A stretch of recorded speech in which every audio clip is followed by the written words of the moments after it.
दोस्तों, गर्भावस्था के समय किसी भी महिला के लिए काफ़ी नाजुक होता है। इस समय अपना ध्यान रखना काफ़ी ज़्यादा ज़रूरी होता है, खासकर तब जब आपका बेबी पेट में बड़ा हो रहा हो, यानी कि प्रेगनेंसी के छठे महीने के बाद गर्भवती महिलाओं को विशेष रूप से अपना ध्यान रखना चाहिए। यहाँ मैं छठा महीना इसलिए बोल रहा हूँ क्योंकि छठे महीने के बाद शिशु का विकास काफ़ी तेज़ी से होता है।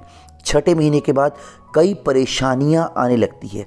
पेट बड़ा हो जाता है, उठने में, बैठने में, सोने में कई कठिनाइयाँ गर्भवती महिलाओं को होने लगती हैं। कुछ चीज़ों का अगर गर्भवती महिला अच्छे से ध्यान रखती हैं तो कोई दिक्कत नहीं होगी। और दोस्तों, इस वीडियो के माध्यम से प्रेगनेंसी के दौरान आपको करवट लेते समय क्या क्या सावधानियां रखनी हैं, आज हम इस वीडियो में इसी के बारे में बात करेंगे। अगर आपने गलत तरीके से करवट लिया है तो इसका सीधा असर आपके गर्भ में पल रहे बच्चे पर पड़ता है। चाहे वो आपका 8वां महीना हो, 9वां महीना हो या फिर आपका 9वां महीना पूरा हो चुका हो और आपकी डिलीवरी की ड्यू डेट पास आ चुकी हो, लेकिन अगर आप गलत तरीके से करवट ले रही हैं तो आपके लिए और आपके शिशु के लिए ये मुसीबत का कारण बन सकती है। जब आप लेटी हुई होती हैं या फिर जगी हुई होती हैं तो उस समय जब आप अचानक से करवट लेती हैं तब आपको इस बात का पूरी तरह से ख्याल होता है कि आपको किस तरह से करवट लेनी है, क्योंकि आपको पता है कि आपके गर्भ के अंदर एक नन्ही सी जान पल रही है। लेकिन जब आप सोई रहती हैं, अचानक से घबरा कर उठती हैं, अचानक से झटके से उठ जाती हैं या एकदम से करवट बदल लेती हैं, तो ऐसे में दिक्कत हो सकती है, क्योंकि उस समय आपको पता नहीं रहता कि आप प्रेग्नेंट हैं और आपके गर्भ में एक नन्ही सी जान पल रही है। दोस्तों, आप खुद सोचिए, जब आप सो रही होती हैं यानी कि आराम कर रही होती हैं तो उस समय शिशु भी सो रहा होता है, यानी शिशु भी आराम कर रहा होता है, रिलैक्स मोड में होता है।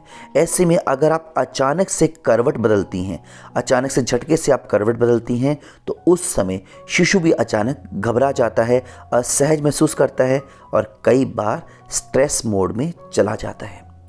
जैसा कि बहुत सी गर्भवती महिलाएं जानती हैं कि शिशु एमनियोटिक फ्लूइड में रहता है, यानी कि पानी की थैली में रहता है गर्भावस्था की, और शिशु की गर्भनाल माँ की नाभि से जुड़ी हुई होती हैं। और जब आप झटके से उठती हैं तो उस समय शिशु को भी झटका लग सकता है और कई बार झटके से करवट लेने के कारण शिशु भी अचानक गर्भ में गुलाटी मार सकता है, यानी रोलिंग स्टार्ट कर सकता है, जिससे कई बार शिशु की गर्भनाल शिशु के गले में लिपटने के चांसेस काफ़ी ज़्यादा बढ़ जाते हैं। और आपने सुना भी होगा कि शिशु की गर्भनाल जब शिशु के गले में फंस जाए तो कितनी मुसीबत आ सकती है। और कई बार नॉर्मल डिलीवरी के पूरे चांसेस होते हैं, लेकिन गर्भनाल फंसने के कारण डॉक्टर को मजबूरी से सिजेरियन डिलीवरी करनी पड़ती है। और दोस्तों, यहाँ मैं आपको डरा नहीं रहा हूँ, आपको सिर्फ बता रहा हूँ ताकि आप सचेत हो जाएं, अपना ध्यान रख सकें। और जब आप करवट बदल रही हों, जब आप सो रही हों और जब आप जल्दबाजी में झटके लेकर करवट लें, कोई काम करती हो, तो हो सकता है दिक्कत आ जाए। इसलिए आपको इस बात का ध्यान रखना है और बहुत ज़रूरी है। अगर आप चाहती हैं कि आपका शिशु गर्भनाल में ना लिपटे तो आपको झटके से काम नहीं करना, झटके से नहीं उठना, झटके से करवट नहीं लेनी। दोस्तों, बात चाहे छोटी सी है, लेकिन याद रखें, छोटी छोटी बातों से ही दिक्कत आती है और आगे चलकर परेशानी बन जाती है। हो सकता है कि आपको लग रहा हो कि छोटी सी बात है और इस पर वीडियो बनाना व्यर्थ है, लेकिन दोस्तों, जब किसी को समस्या आती है, खासकर प्रेगनेंसी के दौरान, छोटी सी समस्या भी कई बार जी का जंजाल बन जाती है। तो ऐसे में गर्भावस्था में खास सावधानियां रखना बहुत ज़रूरी है। तो दोस्तों, उम्मीद करता हूँ वीडियो आपको अच्छी लगी होगी।